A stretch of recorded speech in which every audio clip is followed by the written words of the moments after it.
You're listening to the Basketball Lab podcast with your hosts, Mark Shannon, Mark Clark, and Marco Corona. Hello and welcome to the Basketball Lab podcast NBA playoff preview. I'm your host, Mark Shannon, and I'm joined by my co-host, Mark Clark and Marco Corona. But before we get started, if you enjoy our content and want to see more, make sure to like and subscribe to our channel by clicking the subscribe button below. Also hit the bell for notifications for new videos.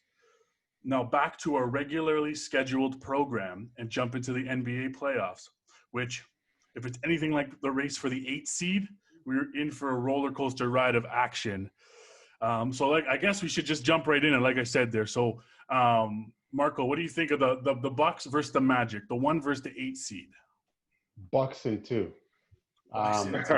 I mean, listen, like we were saying before we got in to start recording tonight, that anybody picking the Magic either has some sort of inside scoop on Giannis getting kidnapped or something miraculous is going to happen. I don't expect this to be anything but a sweep. I have the Magic in 4. Orlando's going to give some problems, perhaps, defensively, only because they hustle, but their injuries are going to come back and bite them. And if you're just looking straight on paper, talent versus talent, it's not close.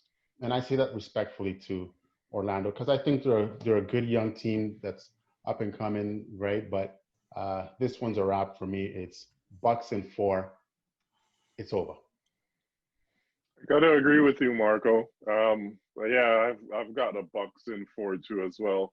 It's gonna be a short season. They just don't have the matchups. The Magic, they might go on a run here and there, but that's gonna be about it. Bucks ain't gonna waste no time in that series. Got the Bucks in 4, and it may be the last season we are seeing that coach for the Orlando Magic. What's his name again? Geez, I forget now. That's how good that team is, but that's too bad. Yeah. He's a good coach. He's a really good coach. I like him, even though I don't remember his name.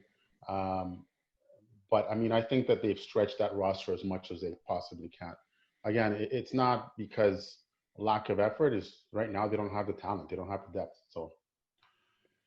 Yeah, no, I mean, I think we're all on board with the Bucks in 4 there. There's not really anything much to be said about that. I mean, they lost Jonathan Isaac, to an ACL injury. He's out. Aaron Gordon's he's questionable for even playing in the series. So, I mean, your two star players are basically gone out of that series that could give them a chance. I mean, but like you both of you said, they have no legitimate shot at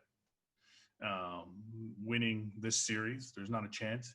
But I mean, you never know. It's 2020. Things happen, but I like I said, I highly doubt it. Yeah, I don't think. And by the way, the answer to your question, Mark, it's Steve Clifford is the answer. Steve Clifford. Yeah. Sorry to say, but it may be his last season with the Magic after this series. Any chance they can steal a game?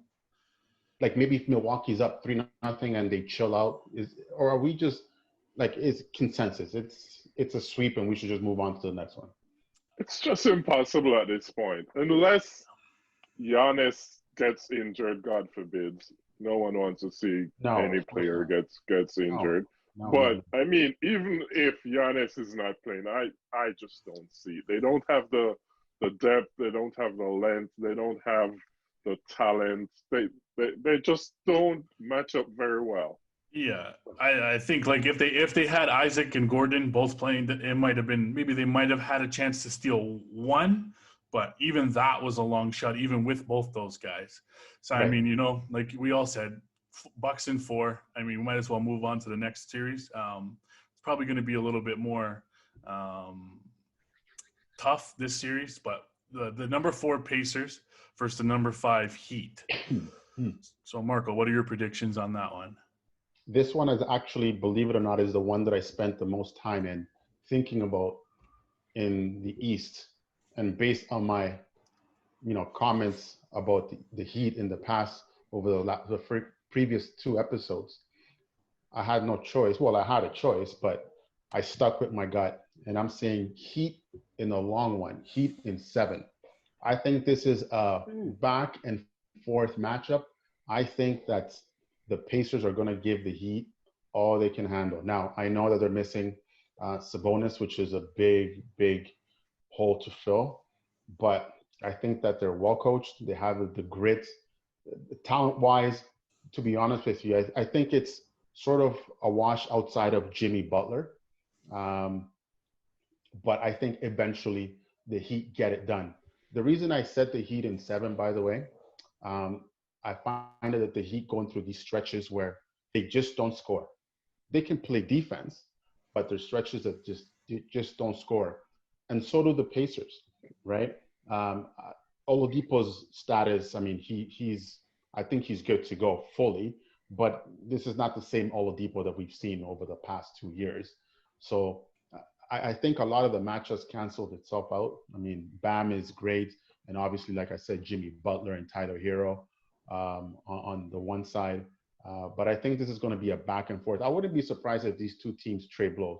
Game 1 goes to Miami, Game 2 goes to the Pacers, and so on and so forth until it's the last team standing.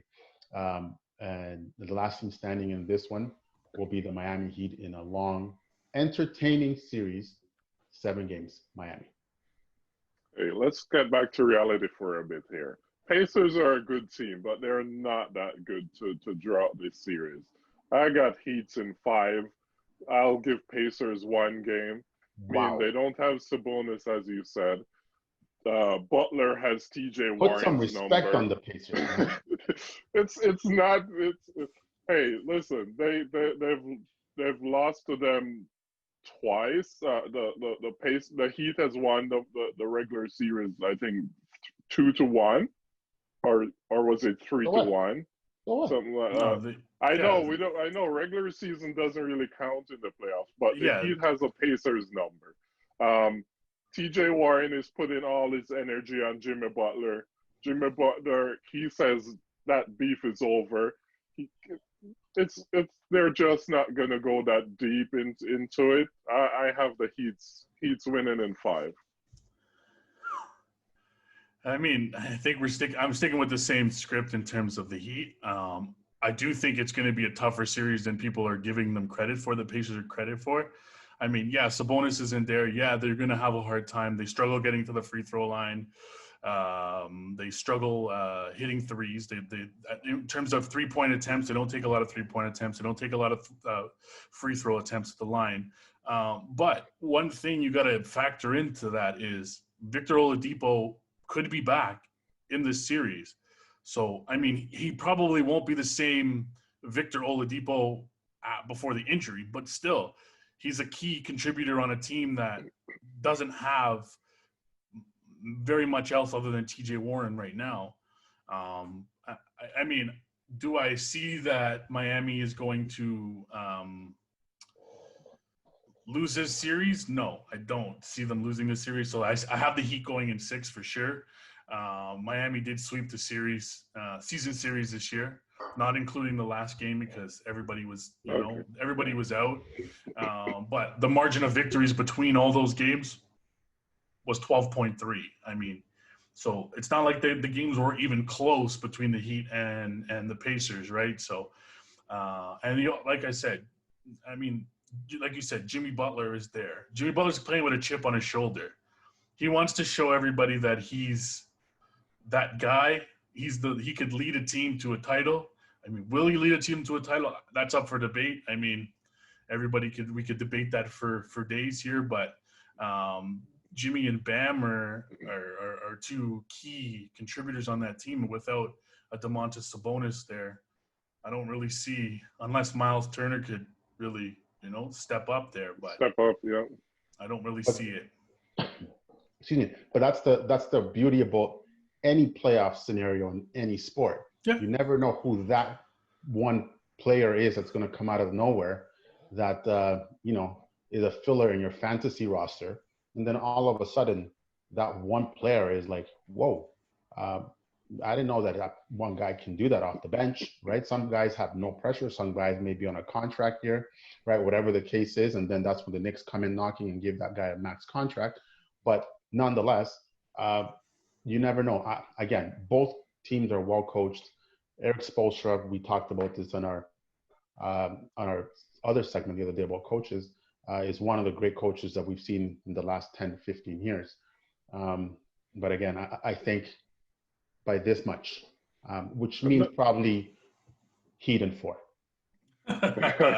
Yeah, no disrespect to Pacers. They're a good team. You have Victor Oladipo, as you mentioned before. He's not as good as what he used to be before he got his before he was injured and came back. TJ Warren, he just haven't really showed up big for the Pacers in any Heat game. Yeah, I'm saying Heat's in 5. I had it at 6 before, but Heat's in 5. Yeah, I mean, it's like I said earlier, it's 2020. I mean, anything could happen. But I still think the Heat are just a little bit deeper of a team in terms of on paper at least. So that's why I have them winning in 6. I mean, we all have them winning. It's just different durations. It could go 7. Yeah, that'll be good for the Raptors and Bucks. And if it goes 7, because then they'll be a little bit tired. Beat yourself up. Go nuts, boys. Right, exactly. So moving on in the Eastern Conference, we'll talk about the number 3 seed Celtics versus the number 6 seed 76ers. What do you think, Marco? This one, okay. I'll give you my prediction. First of all, I think the Celtics win in 6. That's a bold statement. I know there. It is bold. I think the Philadelphia 76ers pulled a couple of games out of their you-know-what. But the other games, I don't think they're going to be that close. Without Simmons and Embiid, we don't know which one is going to show up. The home court in Philadelphia, or lack thereof in this case, and we talked about this in the first episode, is a big factor here because there's not that Philly crowd behind Joel Embiid, and he can't do his antics. There's nobody there, right? I mean, virtual, that's cute. It's nice. It works for, aesthetics and for TV, but not playing in Philadelphia, that's going to cost them. But again, they're also beat up. They've been sort of a yo-yo team all year round. I'm going to mention this just because Sam Mitchell was wrong, and he's going to be wrong again about the Sixers. First of all, they didn't finish first. They're not going to get out of this. Listen, unless something extraordinary happens, I don't see Boston losing this series. I gave him 6 games out of courtesy, to be honest with you. If I had to put money down, I would have put Boston in 5, but I'm giving the Sixers 2 games only because I think they have to compete. Like, they have to show up twice. That's all I'm asking. Show up twice, and then you'll win. Otherwise, see ya. So as you mentioned, the home crowd plays a good role for the Sixers, a vital role for the Sixers. They really do feed off that energy. Without Simmons, Joel Embiid is going to have to show up. He's going to have to play some big games. Usually he does when Simmons isn't playing, so let's hope he'll show up. But I've got that as a longer season than you, Marco. I have them. I have Celtics in 7 for this series. Okay. Yeah, I feel like they can steal 3 games. Sixers.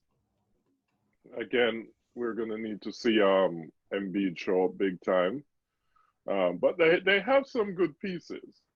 They got some good. They have Tobias Harris, Matisse Thybulle, who is a rookie. He's been playing very well. I think they can pull off 3 games. But as I said, Celtics in 7. Now, before we go to Mark for 1 second, Clark, just want to come back to you. I noticed you said they can steal 3 games. That doesn't mean that they can win 3 games. So to me, that's that tells me everything that I need to know about what you think about Philadelphia, right? That means that the Boston Celtics are going to have to lose 3 games, right? Yes, Basically, and they will. hand them 3 games, right? No, Listen. It's going to be a hard-fought series.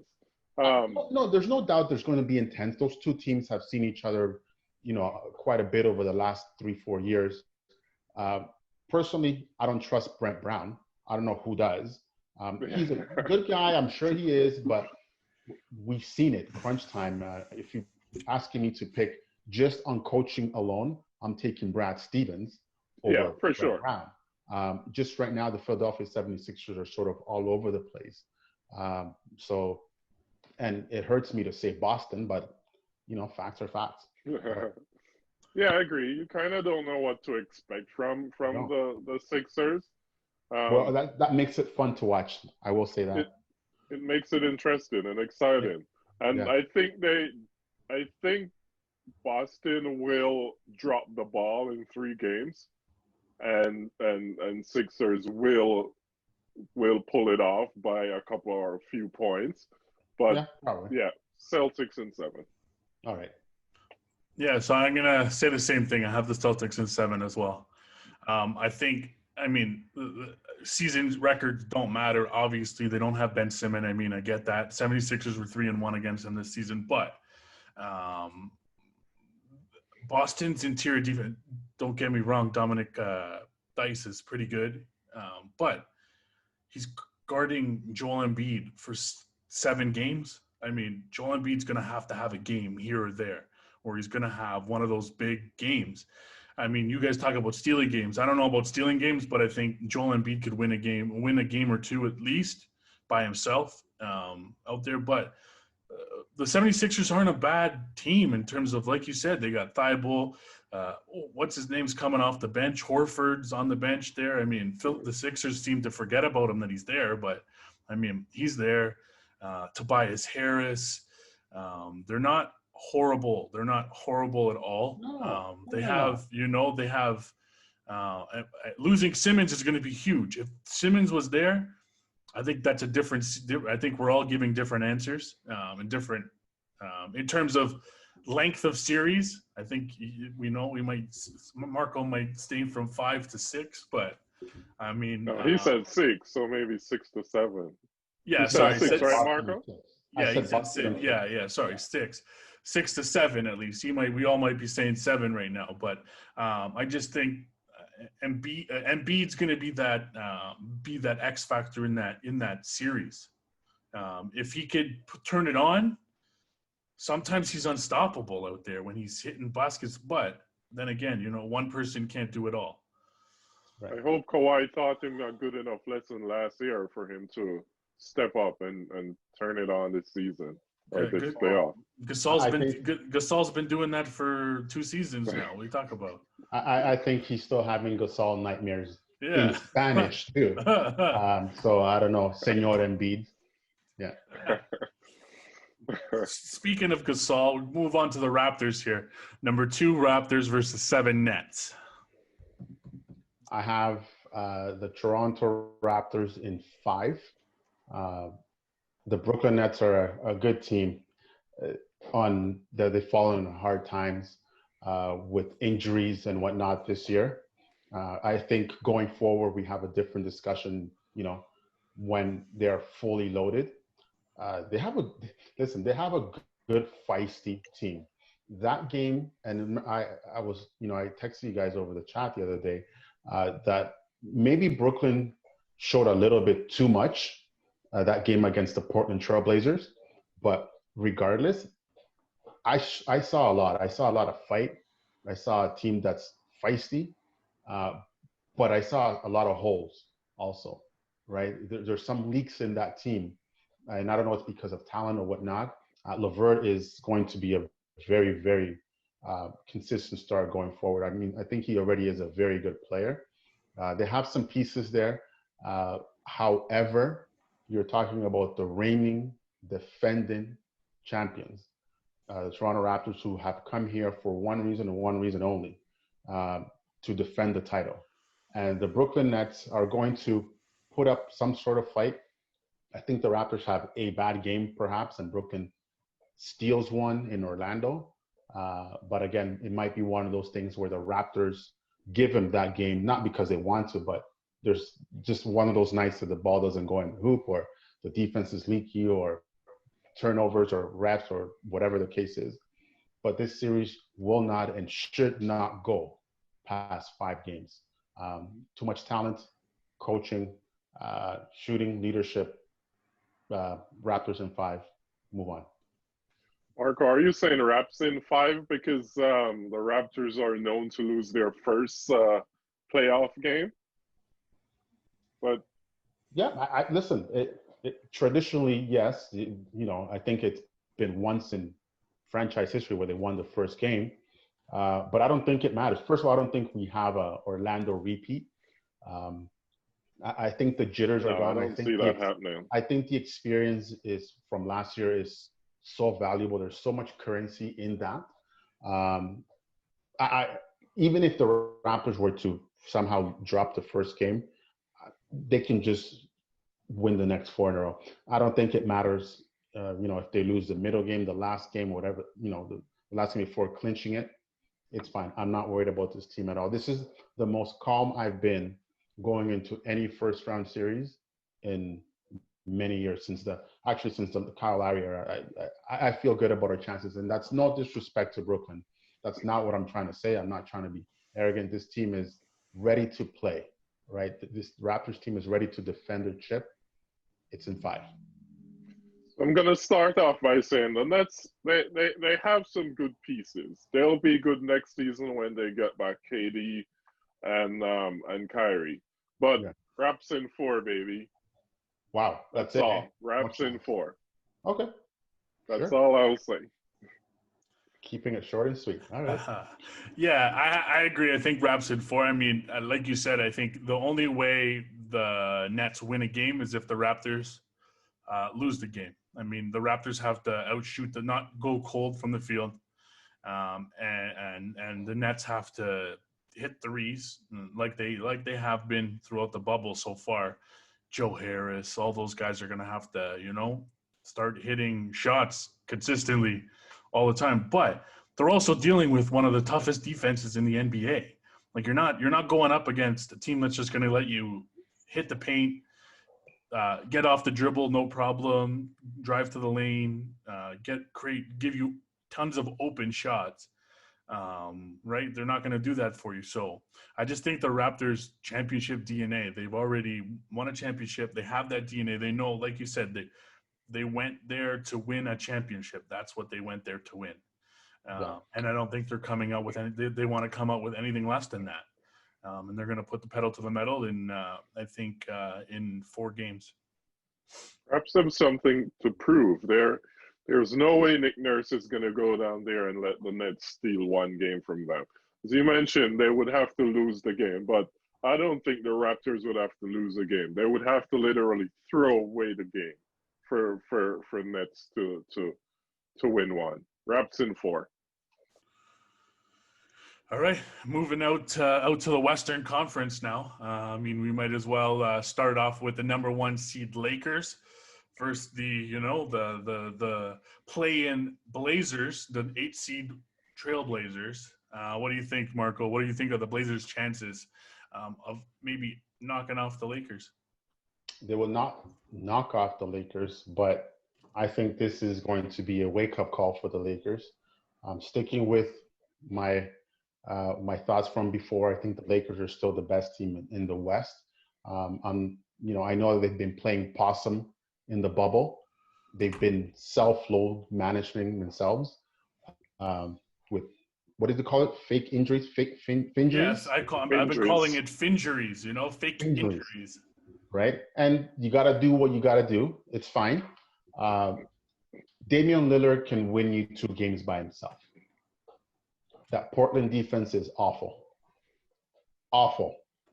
All right? If Portland's defense was maybe in the top 10 or 15, then we have a different conversation.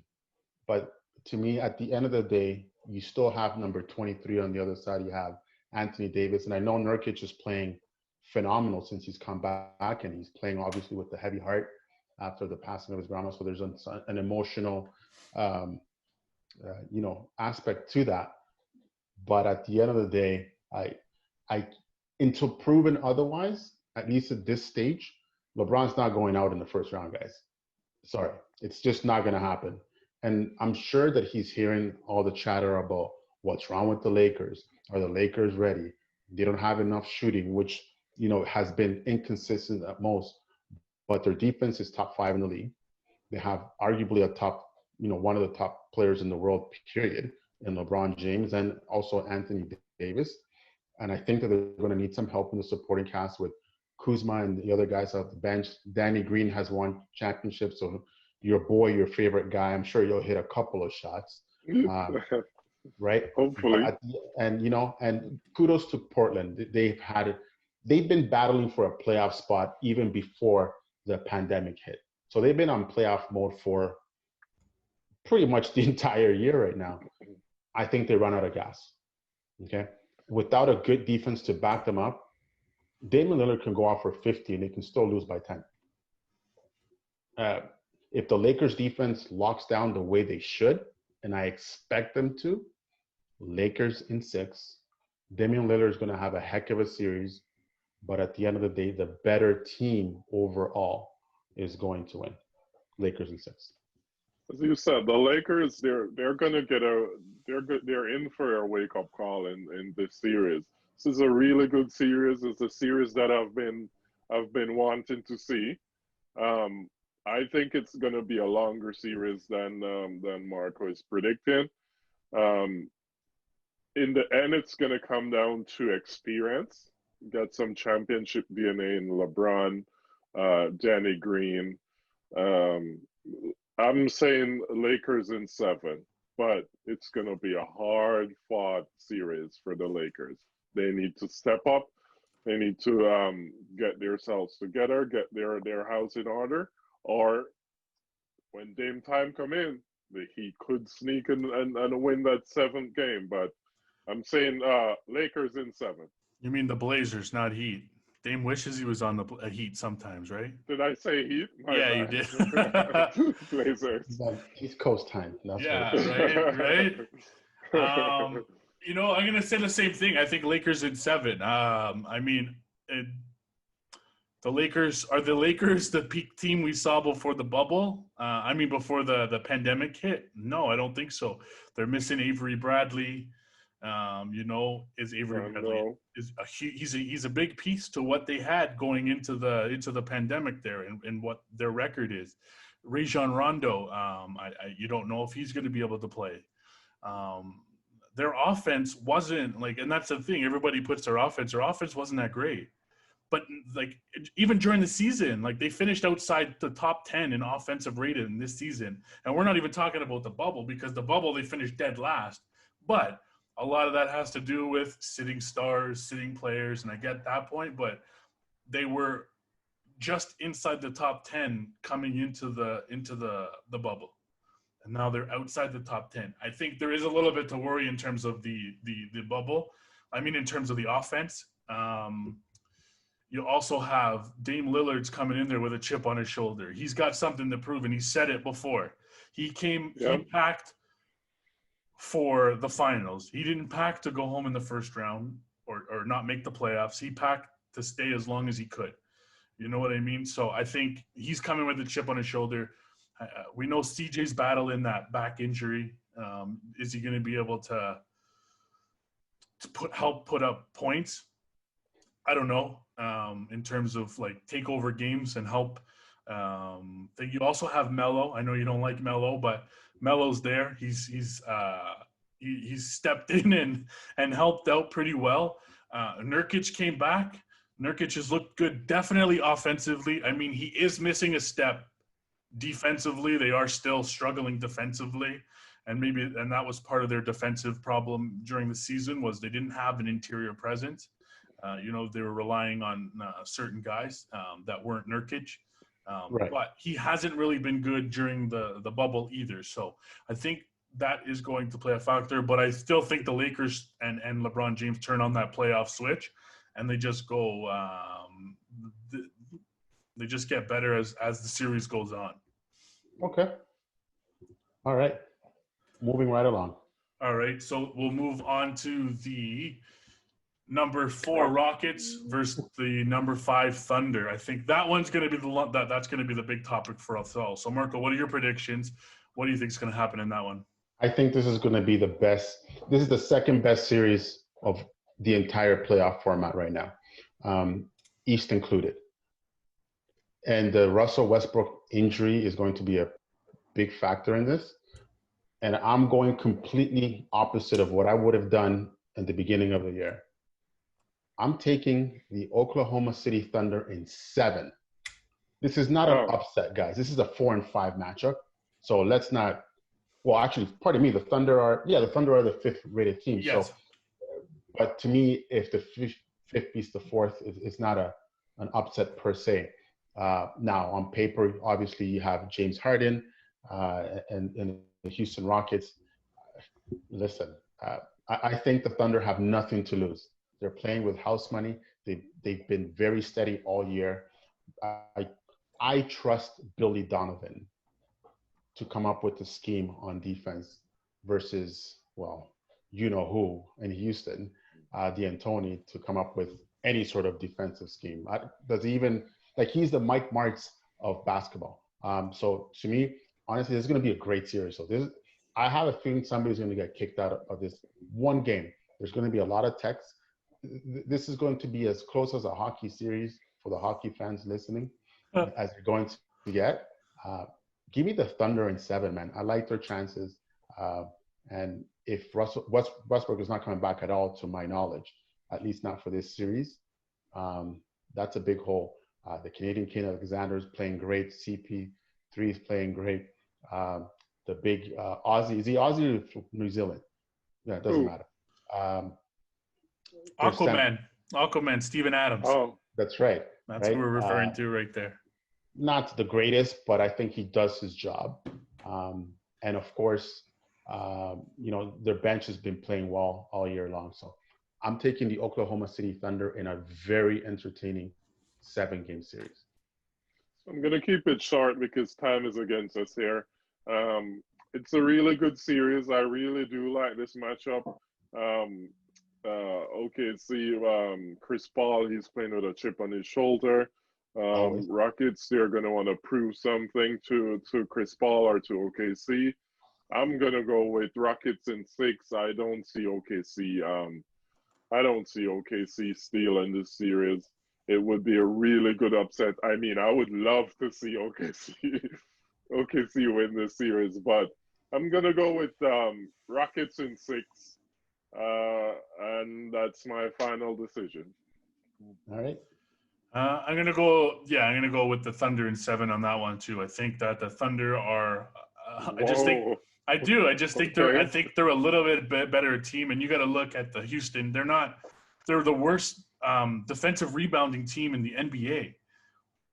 Small ball, right? They play small ball, so they don't really, And Steven Adams is one of the toughest guys out there. He's one of the best offensive rebounders in the NBA.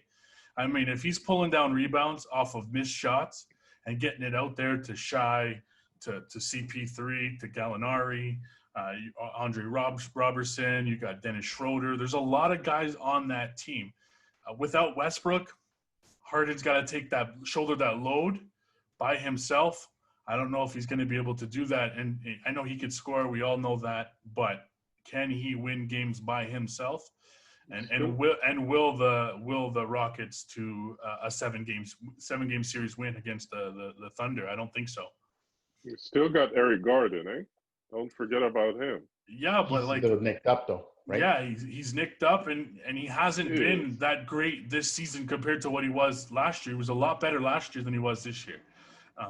He's not the same Eric Gordon he was from a couple of years ago, or 3-4 years ago. He's not the same guy. He's right. He's right. But I mean, I'd love to see OKC win that series. As I said, that would be the biggest upset of the league or of the playoffs. But I mean, there are two teams out there that they're just betting on their offense, which is Houston Rockets and the Blazers. They're just going to bet on their offense. They do have lethal offense, Rockets. So I don't know. I'm saying Rockets in 6. All right. Yeah, when you're the Rockets and you're shooting 600 threes a game, no wonder why, right? But moving on from the Rockets, we'll move on to the number 3 seed Denver Nuggets versus the number 6 seed Utah Jazz. Marco, what are your predictions? This one was kind of a toss-up, to be honest with you. I had either the number of games is going to be the same. I just had to decide on which side, and ultimately went with the Denver Nuggets and the Canadian kid Jamal Murray. If not now, when for Denver? Again, I think they're still a year or two away from, being that team. They're knocking on the door. They're very talented. Home court advantage again for both teams cancels itself out. It's hard to play in Denver. It's hard to play in Utah. They're in Orlando. Okay, it is what it is. I think there's going to be some great games, but at the end of the day, I think the Nuggets are just slightly ahead over the Utah Jazz. Again, no disrespect to Spider Mitchell or Mr. Shutdown Rudy Gobert, literally Mr. Shutdown. I'm just kidding. We're letting that joke go. I don't think we'll ever let that go. No, we're not. But again, listen. To me, they're a pretty even team, and I think at the end of the day, Denver is just slightly better than the Utah Jazz at this particular point. Denver in 6. Yeah, it's gonna be another good matchup, but I'm gonna go with Nuggets in 5. And Jazz they'll win one game. They're missing key. Yeah, Nuggets in 5. Okay. No disrespect to Spider Mitchell. It was good seeing him play, come back and had a good game. The last game they played in the bubble in the regular season. He's been struggling since they got in the bubble. But we all know star players they can snap out of it at any time. I think he's going to come up big in the playoffs, but I'm going with Nuggets in 5. Shout out to Ball. Oh man, You got it in there. No, I'm gonna copy Marco's prediction there. I'm gonna go Nuggets in 6. I think the Nuggets are a little better team. They've got Jamal Murray. You've got Jokic, who's slimmed down. He's not the big Nikola Jokic that you're used to seeing, right? The bag of milk. Right, exactly. He's not the big. He's a little more leaner. He's a little more quicker, and we've seen some of that in the bubble here so far. But we also got that Mitchell versus Murray matchup is going to be huge because Mike Conley's not there. Mitchell's going to have the ball a lot for at least the first 3 games, and that's the thing. And that's why I gave them 6. I think that those first 3 games are going to be tough for the Jazz to win. It could be 3-0 before Conley gets back. You never know, but it could be 2-1. It could be 2-1 the other way, right? This series is one of those ones that both teams are pretty much similar down, in terms of starting 5, right? They're not huge differences, but I still have the Nuggets in 6. I think Jamal Murray pulls that one out for the Nuggets. Mike Conley not being there is going to hurt them. He would have to return to the bubble on Monday, the 17th of August, for him to be available in game 3, because apparently they've been testing. He's been testing daily, so when he goes back to the bubble, he'll only need to quarantine for 4 days. So if he goes back on Monday, August 17, he'll be ready for game 3. If he goes back the 18, then he'll be ready for game 4. But I'm sticking with my prediction. Yeah, Nuggets in 5. Yeah, I'm under the assumption he won't be there till game 4 at least. But I mean, it could change things. But moving on to the last series that we have to go over here, the Kawhi-led number 2 Clippers and the number 7 Dallas Mavericks, and the most improved player, Luka Doncic. He also managed to get that in there. Yeah. You know what? Going into this series, I was excited if this was going to be a matchup, but something happened in the bubble with Dallas. And I know maybe we shouldn't overrate the bubble experience so much because a lot of teams were load management and all that stuff. Regular season, yeah.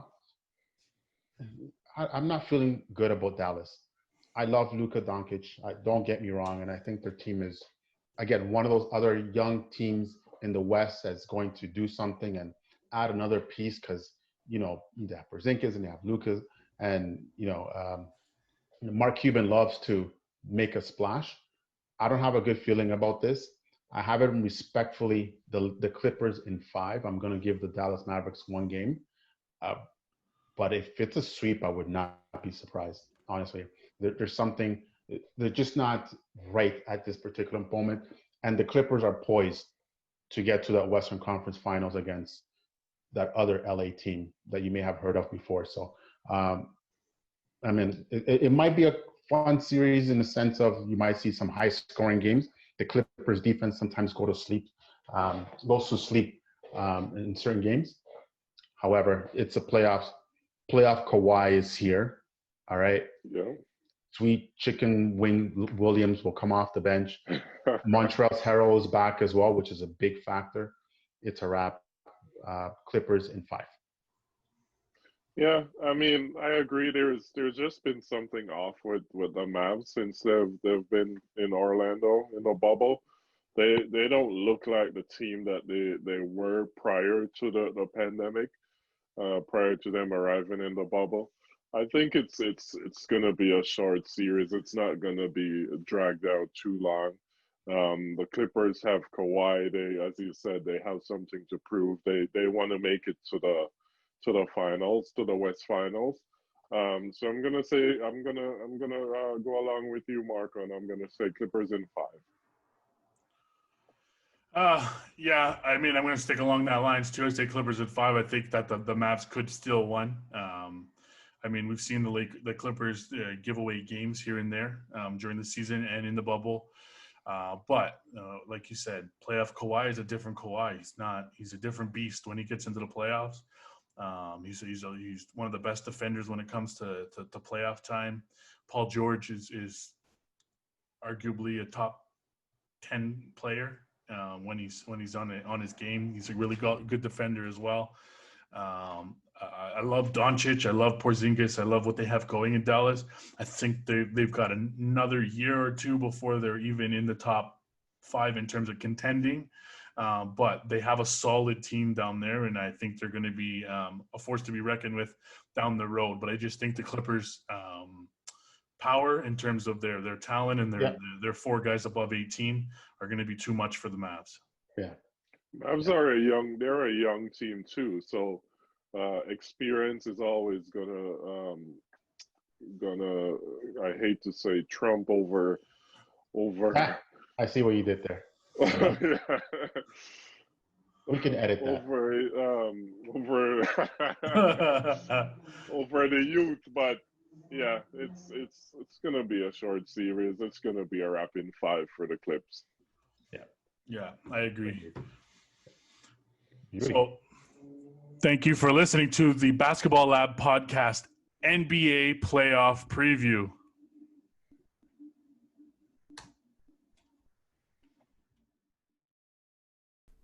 Thanks for joining us this week on the Basketball Lab podcast. Make sure to follow us on our social media. You could follow us on Instagram at @the_basketball lab, on Twitter at @the_bball_lab. You could also subscribe to our YouTube channel, The Basketball Lab, and you could find us on iTunes and Spotify.